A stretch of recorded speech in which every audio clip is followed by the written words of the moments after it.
கோபால், அவர் மகன் ராமு, மருமகள் உமா, 2 குழந்தைகள் எல்லோரும் காரில் பயணித்தவாறு இருந்தனர். கோபாலுக்கு வயது 65.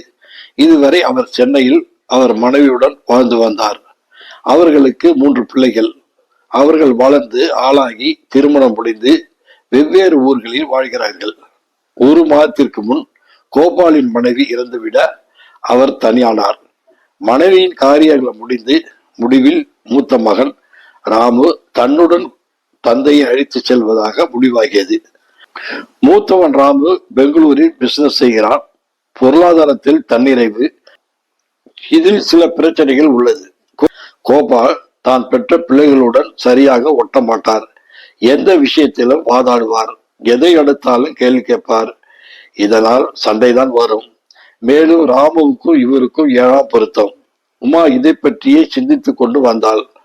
அவளுக்கு தன் மாமனார் பற்றி நன்கு தெரியும். உணவு, உடை, குழந்தைகள் வளர்ப்பு, இதை பற்றிய தன் எண்ணங்களை தெரிவிப்பார். இதனால் என்ன விளைவுகள் வரும்? தான் அமைதியாக இருந்தாலும் தன் கணவன் சும்மா இருக்க மாட்டான். இவரை எப்படி சமாளிப்பது?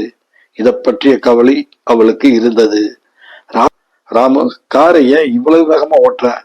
அப்பா, இந்த கார்ல எவ்வளவு வேகமா போனாலும் ஒன்றாகாது. ரோட்ல எந்த டிராபிக் இல்லை. நீங்க பேசாம வாங்க. சிறிது நேரத்துக்கு பிறகு, ராமு, எனக்கு அர்ஜென்டா 1 பாத்ரூம் வருது, காரை நிறுத்து. கொஞ்சம் கண்ட்ரோல் பண்ணிக்கங்கப்பா.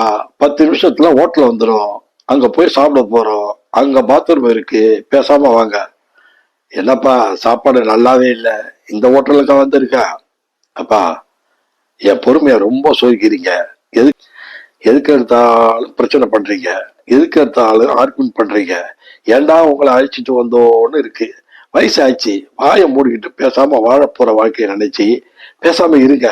நீங்க பெத்த மத்த 2 பசங்களும் வந்த வேலையை முடிச்சுட்டு ஓடிட்டானுங்க. நான் தான் அவசரப்படணும். ஹோட்டலுக்கு வெளியே வந்து சண்டை போட கோபால் தன் மகனை பார்த்தார். அவன் பார்வையை வேறு புறம் திருப்பி பின் ஹோட்டலுக்கு சென்று தன் மனைவி தன் குழந்தைகளை அழைத்து வந்து பார்க்கும்போது கோபால் அங்கு இல்லை. தேடி பார்த்தான். அவர் கிடைக்கவே இல்லை.